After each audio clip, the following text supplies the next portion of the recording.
Astaghfirullah Rabbi wa atubu ilaih. Walhamdulillahi Rabbil alamin. Wassalatu wassalamu ala asyrafil anbiya wal mursalin. Habibina wa habibi Rabbil alamin Abil Qasim Muhammad اللهم صل على محمد وآل محمد. wa ala alihi at-tayyibin at-tahirin al-ma'sumin al-muntajabin. Ya Allah, ya Tuhan kami, seakan-akan tiada sesuatu pun yang terjadi, walaupun setiap saat dan waktu kami selalu bermaksiat, menghancurkan hukum-hukum yang telah Engkau turunkan. Seandainya Engkau adili kami dengan keadilan-Mu, maka tidak ada harapan bagi kami untuk memasuki surga dan memasuki ridho-Mu. Maka dari itu, berlatiflah kepada kami, berlembutlah kepada kami. Jangan Kau adili kami dengan keadilan-Mu, sehingga kami masih dapat mengharap keridhaan dari sisi-Mu. Amin ya rabbal alamin. Amma ba'du, assalamualaikum warahmatullahi wabarakatuh. Kita Bismillahirrahmanirrahim. Salawat ala Muhammad wa ali Muhammad. Allahumma shalli ala Muhammad wa ali Muhammad. Kita teruskan pada pembahasan tauhid, sifati tauhid dalam sifat. Jadi tauhid itu sebenarnya ada 5 atau ada yang membaginya kepada beberapa. Tauhid dalam zat seperti yang tadi kita bahas, tauhid dalam sifat, tauhid dalam yang seperti akan kita bahas, seperti tauhid dalam penciptaan, tauhid dalam ubudiyah, dalam penyembahan, tauhid dalam pengkonunan, artinya tauhid dalam pemberian hukum. Maknanya akan kita urai, insyaallah sesuai dengan sikonnya. Sekarang kita akan bahas mengenai tauhid dalam sifat. Apa makna tauhid dalam sifat? Tauhid dalam sifat ini secara global bahwa semua sifat Allah itu adalah pertama, ya kan? Semua sifat Allah adalah sebenarnya satu, yaitu sifat kesempurnaan.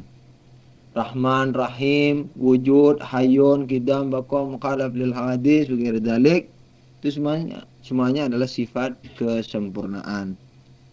Dan sifat kesempurnaan ini dengan Allah itu sendiri tidak berbeda.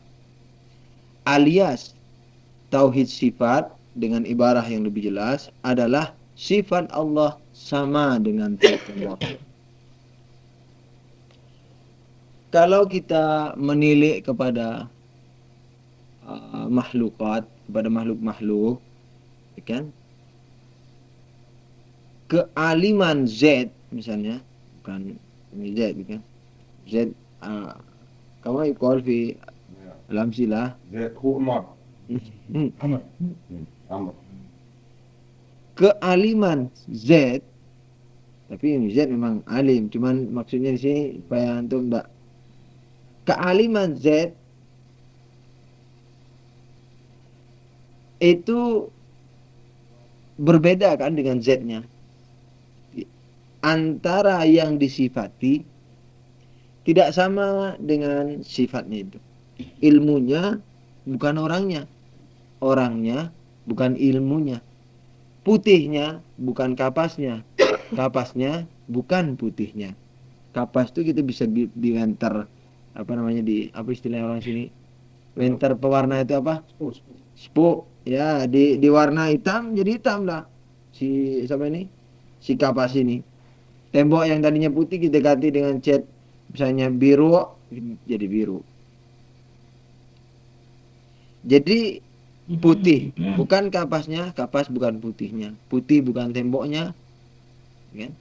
Kemudian tembok bukan putihnya. Jadi putih ini bisa nempel sama kapas, bisa nempel sama awan, bisa nempel sama air, bisa nempel sama orang Inggris tapi yang putih. Kemudian bisa nempel sama kapur dan sebagainya. Di putih bukan kapurnya, kapur bukan putihnya. Alias sifat bukan yang disifati, bukan si yang punya sifat, Dan si empunya sifat juga bukan sifat. Ya. Jadi kesimpulannya antara sifat dan yang disifati berbeda. Allah mempunyai sifat-sifat yang banyak. Salah satunya dalam ayat pertama mempunyai sifat Ar-Rahman dan Ar-Rahim. Bismillahirrahmanirrahim. Bismillahirrahmanirrahim. Nah, apakah sifat-sifat Rahman misalnya atau Rahim ini berbeda sebagaimana bedanya putihnya kapas dengan kapasnya? Ini antara Rahman dan Rahim dengan Allah atau antara Rahman ke Rahim, Rahim ke Rahman, apa berbeda? Apa tidak? Sebagian orang mengatakan berbeda. Sifat bukan mausuf. Sifat bukan si empunya sifat. Tak bisa kita katakan si empunya sifat adalah sifat dan sifat adalah si empunya sifat. Wong namanya saja sudah sifat dan mausuf. Sifat dan si empunya sifat. Itu enggak sama. Kalau kita katakan bahwa sifat dengan si empunya sifat ini tidak sama pada Allah, maka akan timbul beberapa kemuskilan atau kemustahilan.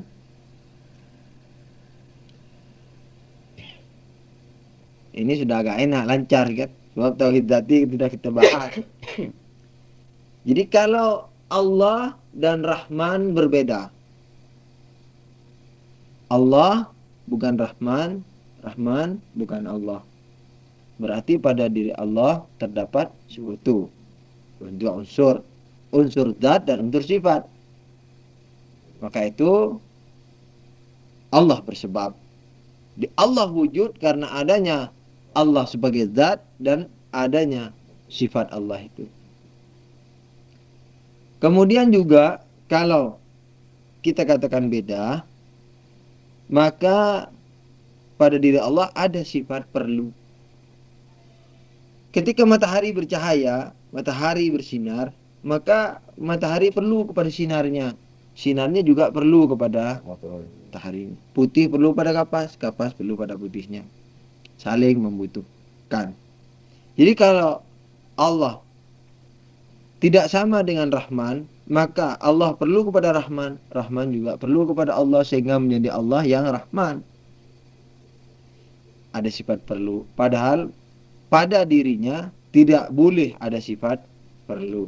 Kalau sifat perlu berarti memerlukan kepada sesuatu yang lain, adalah memerlukan sebab. Padahal dalam dalil yang telah terdahulu kita katakan bahwa tidak ada sebab setelah Allah. Memang tidak ada setelah, ini bahasa majazi.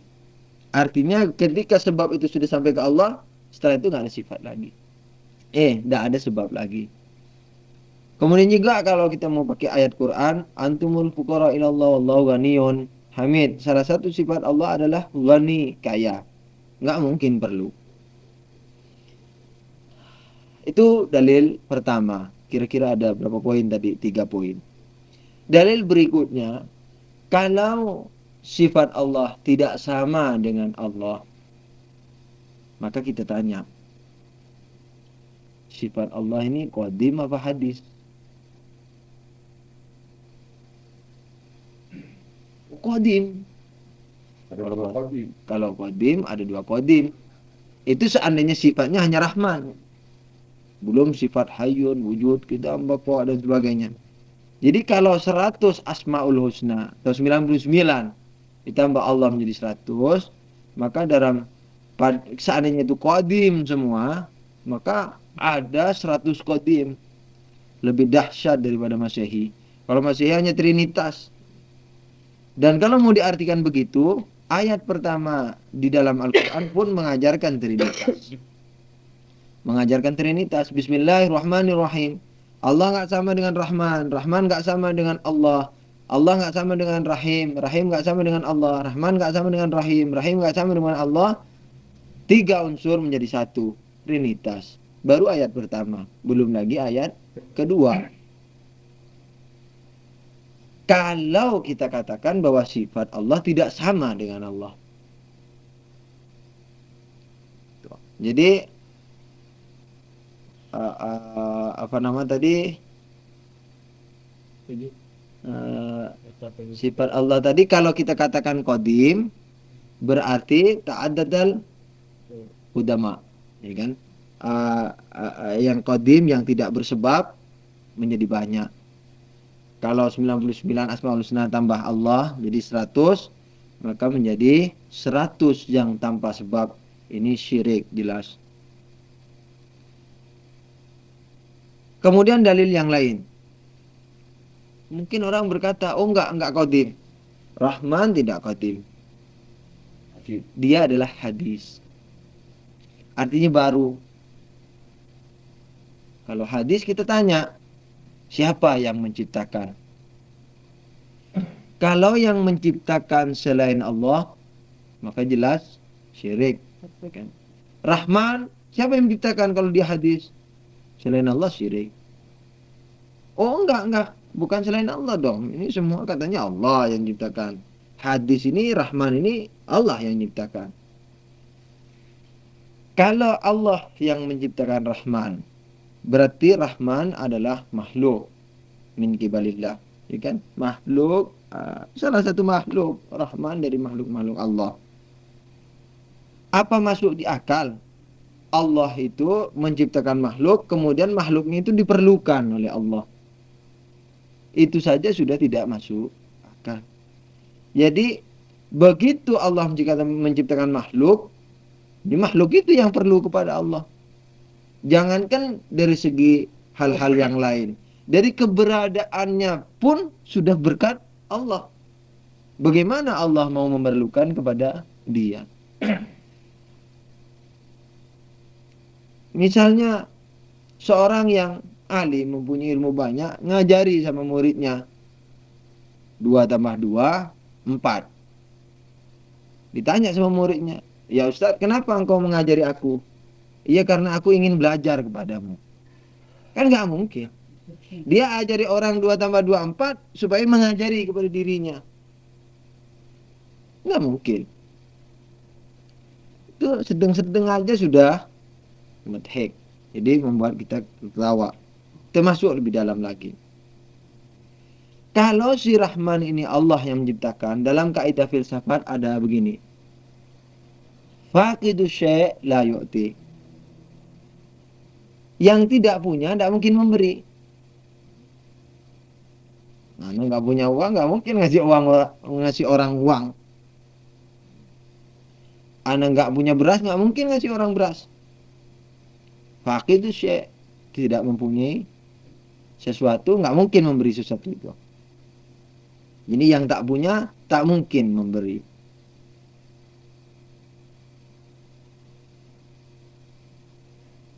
Kalau Allah yang menciptakan Rahman,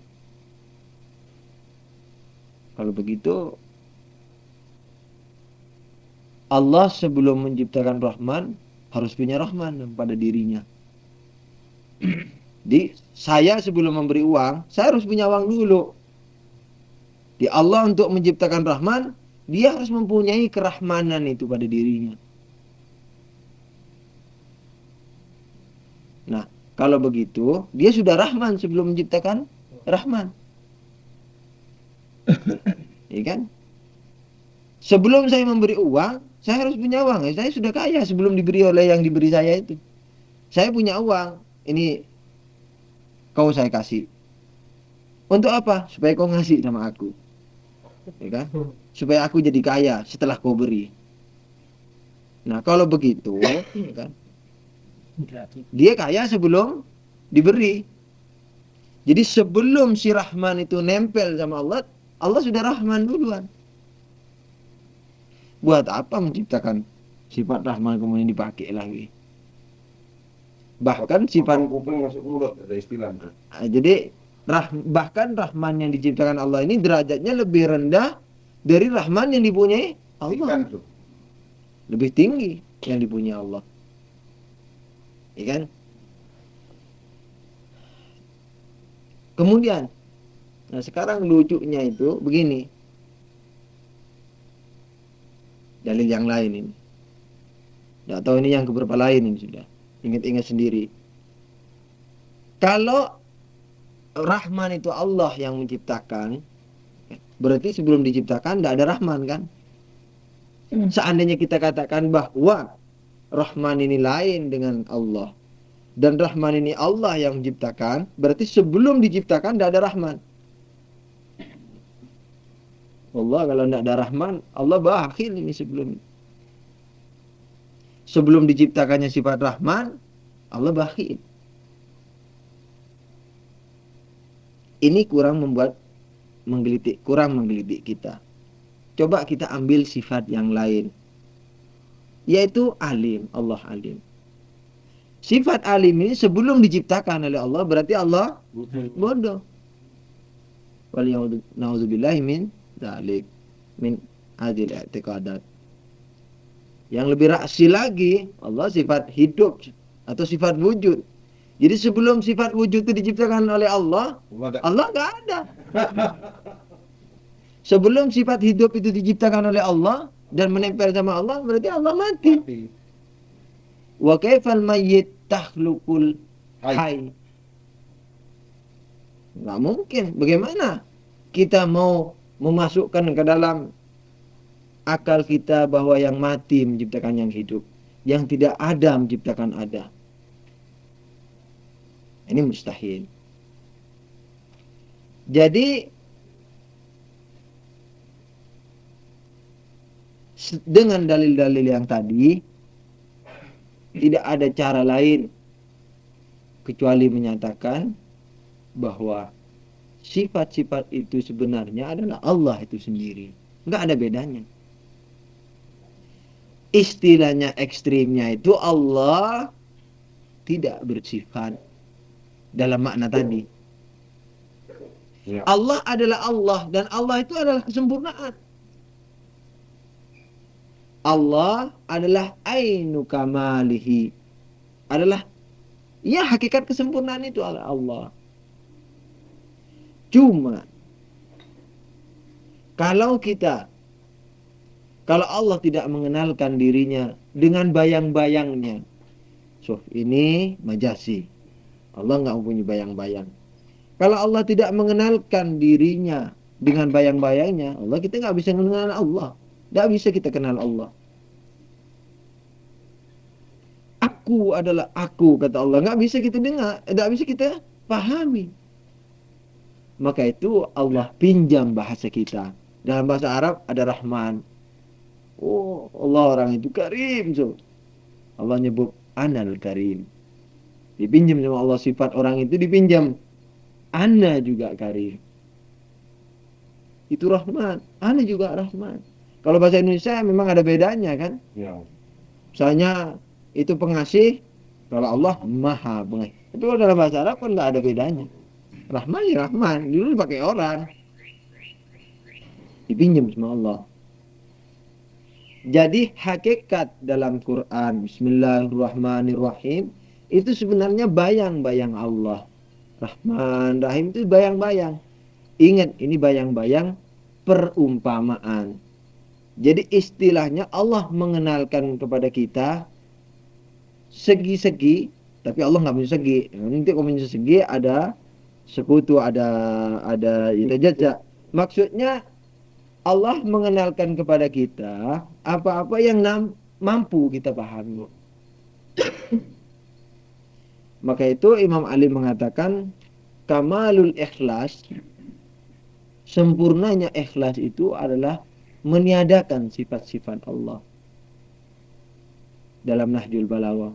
Cuman sayang penjelasan yang diberikan oleh Muhammad Bagir kurang lebih pada terjemahan Mutiara Nahjul Balagha itu menurut saya salah. Menafikan sifat Allah, dia jelaskan di bawah, dia katakan bahwa yang dimaksud sifat-sifat yang sama dengan sifat makhluk. Oh. Padahal yang diinginkan ya hatta yang tidak sama dengan sifat makhluk itu harus kita nafikan. Bagir ya. Muhammad Bagir ya, yang terjemahan Mutiara Nahjul Balagha terbitan Mizan. Khutbah pertama coba antum lihat di sana mengenai apa judulnya itu ya, khutbah pertama mengenai penciptaan kurang lebih. Ala kulli hal di sana ada kamaluddin ma'rifatuh gitu. Awaluddin ma'rifah. Awalnya agama adalah mengenal dia. Kesempurnaan mengenal dia adalah begini, begini, dan begini sampai kepada ikhlas. Dan kesempurnaan ikhlas itu adalah meniadakan sifat-sifatnya. Itu dikomentari bahwa meniadakan sifat-sifat yang sama dengan sifat-sifat makhluk. Padahal bukan demikian. Sifat-sifat itu hatta yang tidak sama dengan sifat makhluk. Allah sangat karim. Kalau makhluknya karim biasa itu sangat karim pun itu harus dihilangkan. Dalam arti sifat yang berlainan dengan zat tadi. Jadi kita harus meyakini bahwa sifat Allah itu adalah Allah itu. Jadi, Allah satu, tidak ada segi-segi. Dia seperti kita kan, ada segi marah, ada segi rahim, ada segi misalnya kasih sayang, ada segi dan sebagainya. Allah tidak demikian. Jadi Allah adalah satu dan sederhana. Sederhana maksudnya bukan lawan dari mewah. Sederhana di sini Canggih. maksudnya bukan lawan dari canggih dan sebagainya, melainkan lawan daripada tarkib, lawan daripada kata-kata apa tadi? Bukan tadi, belum diucapin. Lawan daripada rangkapan. Ya, rangkapan gitu. Jadi basit lawan dari rangkapan, alias kalau Allah basit yakni pada diri Allah tidak ada rangkapan. Dan pada ini pun majazi, jangan dipaham pada. Itu kan sudah isyarat pada diri Allah. Ini majazi. Jadi Allah itu tidak terangkap dengan apapun. Baik rangkapan itu zat atau sifat atau zat dan sifat. Nah, kalau kita sudah mempunyai pengetahuan sedemikian rupa, insya Allah ini sudah ya dikatakan no'on menal ma'rifah. Di ma'rifah yang diinginkan oleh agama yang sedemikian rupa ini, walaupun ini istilahnya ibarat Islam itu air laut, kita masih mungkin tidak sampai setetes. Walhasil yang dapat Anda sumberkan dari segi ini demikian. Jadi kita harus mempunyai keyakinan bahwa sifat Allah itu adalah satu, yaitu semua adalah sifat kesempurnaan, dan sifat kesempurnaannya itu yaitu Allah itu. Gitu. Tidak ada beda antara Allah dan sifat-sifatnya. Bagaimana di Quran? Ada Rahman, ada Rahim, ada dan sebagai Ghafur, ya kan, Hakim, Basir, Sami. Itu semuanya adalah bahasa-bahasa pinjaman dari bahasa manusia, yang kebetulan yang dipilih adalah bahasa Arab, dipinjam dulu oleh Allah untuk menguraikan firman-firmannya, tetapi firman-firman itu pun yang sesuai dengan kepahaman kita. Jadi sesuai dengan kepahaman manusia. Jadi supaya dapat kita membayangkan bahwa pencipta kita itu sangatlah pemurah, sangatlah pengampun. Mudah-mudahan kita diampuni semua. Amin. Jadi sangatlah pengampun, sangatlah lembut, sangatlah selalu menolong hamba-hambanya yang ingin mendekatkan diri. Sehingga kalau engkau berjalan kepadaku, aku akan lari mendekatimu misalnya. Seakan-akan Allah yang perlu. Sampai ada doa, ya Allah, aku ini beribadah kepadamu.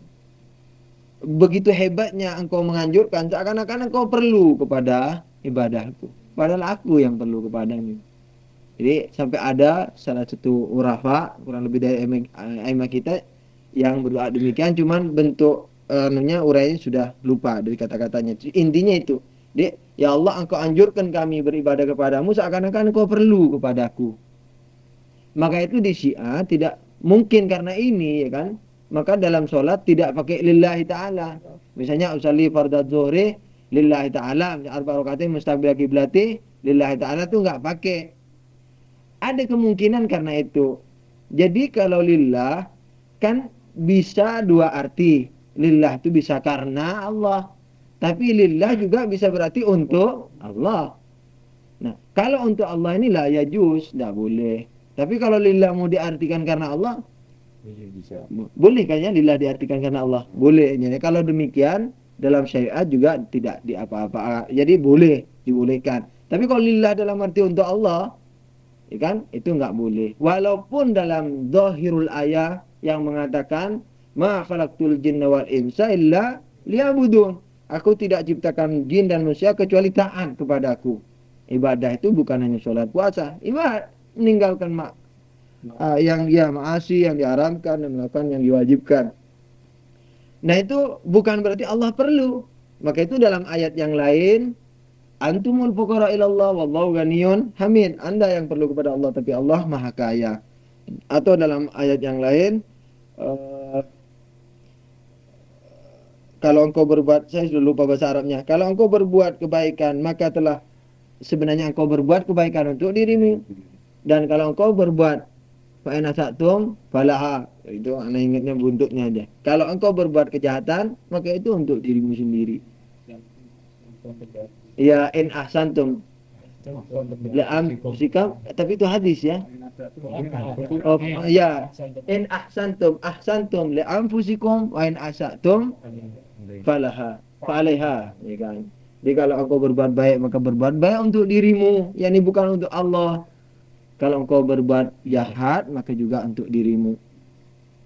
Dengan demikian maka Allah sebenarnya tidak perlu kepada apa yang kita lakukan. Kalau kita menolong agama Allah dengan berperang, menolong agama Allah dengan bersyiar, berceramah, sebenarnya menolong kita sendiri. Maka itu kalau kita mencoba untuk ikhlas, enggak ada yang harus dibanggakan. Misalnya, wah, Anda sudah menolong agama Allah. Sebenarnya menolong diri kita sendiri pada hakikatnya.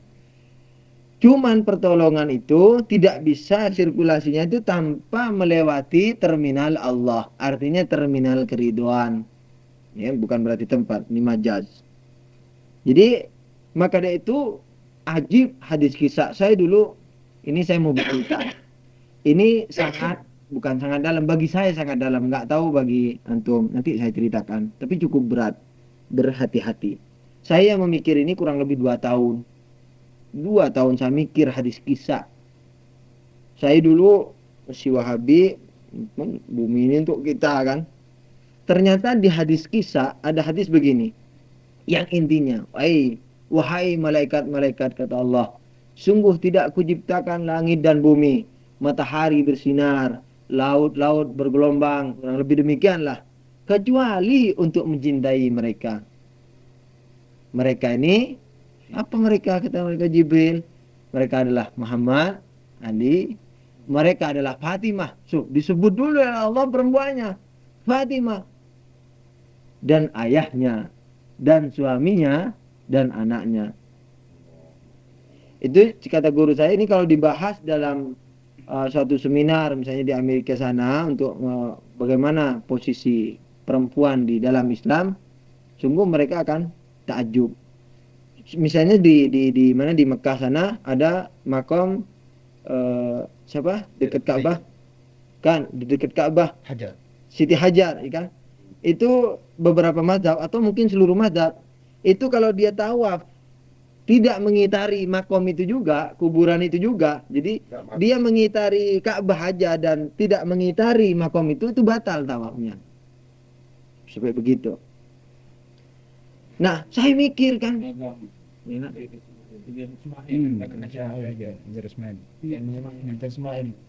Ya itu di situ.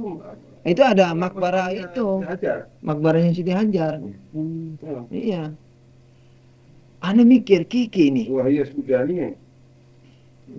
So, nah, atas termil. Badan yang ini balik ya.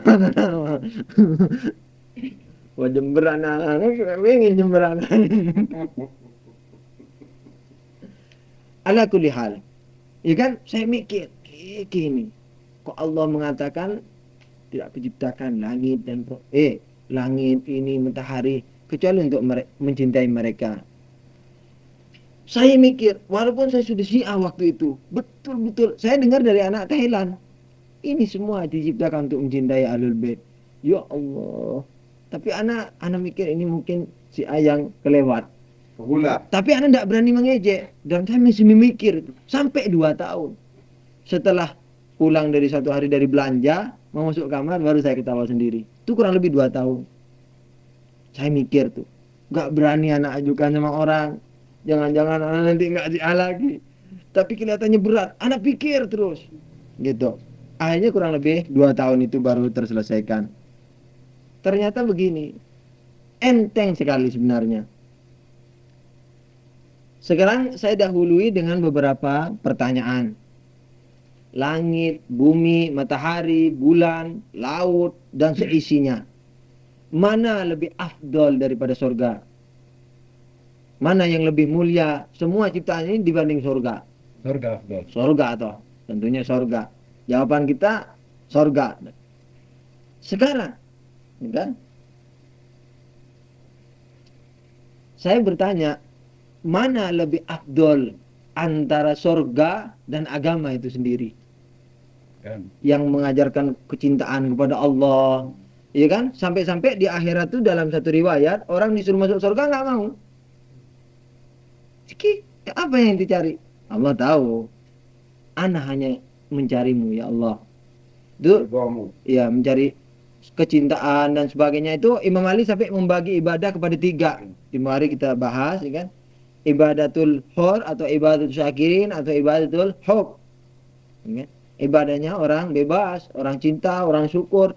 Ya ini dia ikhlas kepada Allah karena Allah, dan betul-betul dia tidak memperhatikan surga. Jadi ibadahnya itu tidak juga disertai dengan kesenangan kepada surga dan ketakutan kepada neraka. Itu dalam ayat disebut mukhlasin. Itu yang setan sendiri ngaku. Ya Allah akan kusesatkan semua anak Adam itu. Illa min ibadikal mukhlasin. Kecuali dari hamba-hambamu yang mukhlasin. Bukan mukhlisin. Mukhlas. Mubalaghah. Yang sangat ikhlas. Ikhlas ada, diterima oleh Allah. Kita beribadah, ya Allah. Allah, zawidni bihuril ain, ya kan? Kawinkanlah aku dengan bidadari-bidadari. Diterima oleh Allah. Asal sholatnya jangan karena mertua, jangan karena murid-murid, jangan. Walhasil karena Allah, dan minta itu diterima. Ya Allah, aku sholat ini supaya kau jauhkan aku dari neraka. Diterima, dijauhkan dari neraka. Tapi ada yang betul-betul tidak ke barat dan tidak ke timur. Maksudnya bukan Rusia Amerika. Maksudnya tidak ke surga dan tidak pula karena takut neraka. Mukhlas. Iya, ini mukhlas itu namanya. Ini yang sulit ditembus oleh syaitan. Nah, agama yang sedemikian rupa mengajarkan kepada kita tentu lebih mulia daripada surganya itu. Surga kan nikmatan, hurul ain dan sebagainya. Sekarang kita lihat agama ini ternyata 2 tingkat di atas dunia. Di atas dunia surga, di atas surga agama. Sekarang kita lihat agama. Apa kata Allah? Ya, jelas. Saya ketawa sendiri. Qul la as'alukum alaihi ajran illa al-mawaddata fil qurba. Katakan Muhammad bahwa engkau nyampaikan agamaku ini tidak minta upah apa-apa kecuali kecintaanmu kepada keluargaku. Dalam satu tafsiran yang sangat yang saya dengar, kurba itu orang perempuan yang dekat dengan Rasulullah. Itu ada satu penafsiran begitu. Ya, penafsiran yang umum kurba itu adalah ahlul bait, yakni 13 orang, Fatimah dan 12 imam salawatullah wassalamu alaihim. Tapi ada yang khas betul, pakai kurba, yang mu'annas. Jadi wanita yang terdekat dengan Rasulullah. Tidak ada lagi yang menempati kecuali Siti Fatimah. Sallu ala Nabi. Allahumma salli ala Muhammad wa ali Muhammad. Jadi Khadijah, Sayyidatina Khadijah aja tidak menempati posisi Fatimah. Yang dikatakan Fatimah bid'atun minni, kan? Adalah bagian dariku. Barang siapa menyakiti dia, menyakiti aku. Tapi ternyata setelah Rasulullah wafat, tidak sampai setahun Fatimah menderita sehingga meninggal dan syahid. 3 bulan. Sampai tulang rusuknya patah, anaknya gugur, rumahnya dibakar, ya kan? Kemudian setelah itu menyusul ayahanda. Cuman dalam beberapa tarikh yang sudah dicampur politik nggak sehat, dikatakan beliau tuh sedih sampai ke bawah sakit, kemudian meninggal. Ajib, Rasulullah yang selalu memuji Fatimah sedemikian rupa takwanya, ayahnya dipanggil Allah, dia sedih. Sedih itu kita sedih dalam arti wajar, itu biasa perpisahan dengan orang yang dicintai. tapi dalam hati sedih seperti nggak terima dengan apa yang dianukan Allah sehingga dibawa sakit-sakit itu dan begitu. Innalillahi wa inna ilaihi raji'un. Tapi di dalam kitab saudara kita Ahli Sunnah wal Jamaah cuman dikatakan begini, suatu saat Umar memimpin pasukan mendatangi rumah Imam Ali. Itu yang ditulis oleh Ibnu Qutaibah dalam bukunya Al-Imamah Al-Khilafah wa Siyasah. Datang ke rumah Imam Ali. Wahai orang yang ada di dalam, maksudnya Imam Ali dan yang lain-lain. Kalau ente semua tidak keluar, rumah ini akan kubakar. Ada orang nyeletuk, ya Umar, inna fiha Fatimah. Di dalam rumah itu ada Fatimah. Jawaban Umar apa? Wa'in. Walaupun. Tapi titik. Tidak diteruskan itu. Tapi dalam riwayat Ahlul Bait diteruskan, dibakar itu pintunya. Ya kan? Kemudian Fatimah menjerit-jerit mendatangi pintu itu.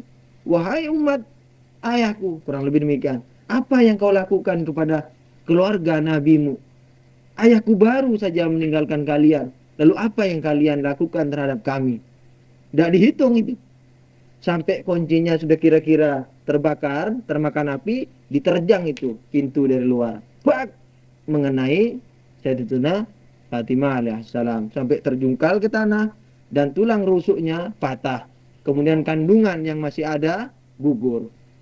Sakit karena itu beberapa hari atau beberapa minggu, kira-kira 3 bulan setelah Rasulullah mangkat, beliau juga ikut syahid. Mudah-mudahan kita mendapatkan syafaat beliau ini karena kita mengangkat cerita beliau ini. Sampai beliau bagaimana? Yang nerjang satu pasukan yang dipimpin Umar.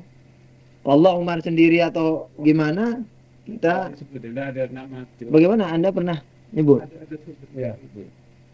Orangnya disebut ya? Ya kira-kira. Asal Khalid bin Walid. Benar ya? Itu termasuk Khalid bin Walid. Togari di Dalail Togari bukan hanya lemja, sempat nyambut kecil.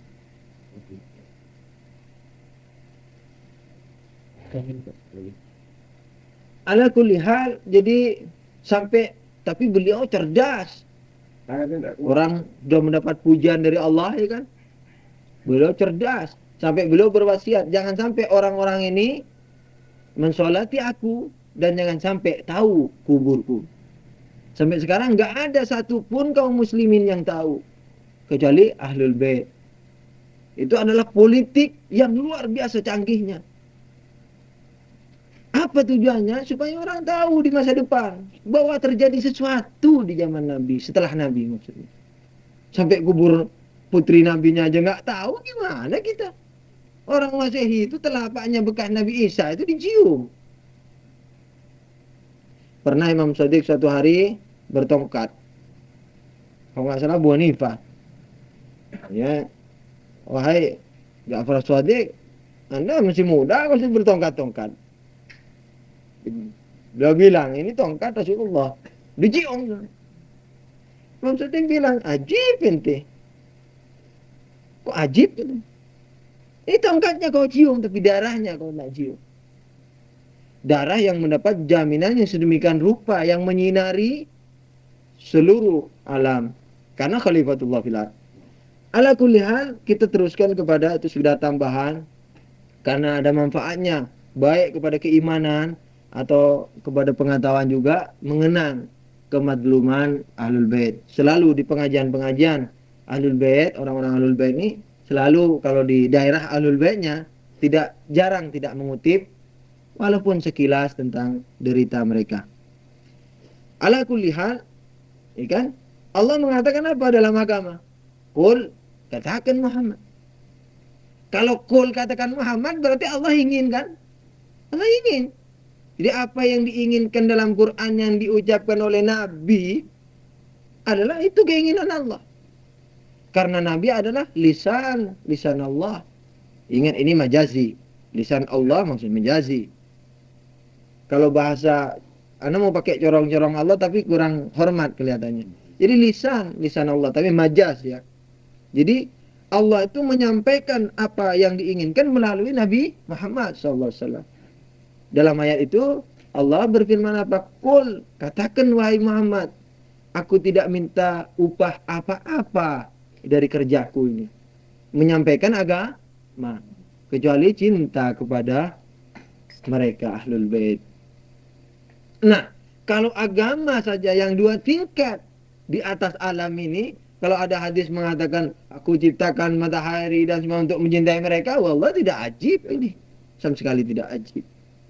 Tapi apakah tidak ada hikmahnya di balik itu? Yang ingin saya sampaikan hikmahnya, cuman karena harus melalui cerita itu saya bercerita dengan pengalaman yang saya alami. Maksudnya pengalaman pemikiran. Hikmahnya di mana? Begini. Ketika, ya kan? Dan itu bukan hanya Ahlul Bait, di Quran sering Allah menceritakan, ya kan, Nabi Yakub. Pokoknya orang-orang soleh, khususnya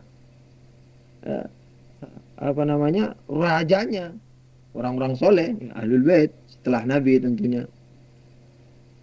Maka itu kalau di Syiah dikatakan Ahlul Bait lebih afdol daripada Nabi, itu jangan salah sangka, itu dikira atas Nabi Muhammad juga. Enggak, maksudnya lebih afdol dari Nabi selain Nabi Muhammad. Itu mungkin malam ini kita bahas atau mungkin suatu waktu yang lain.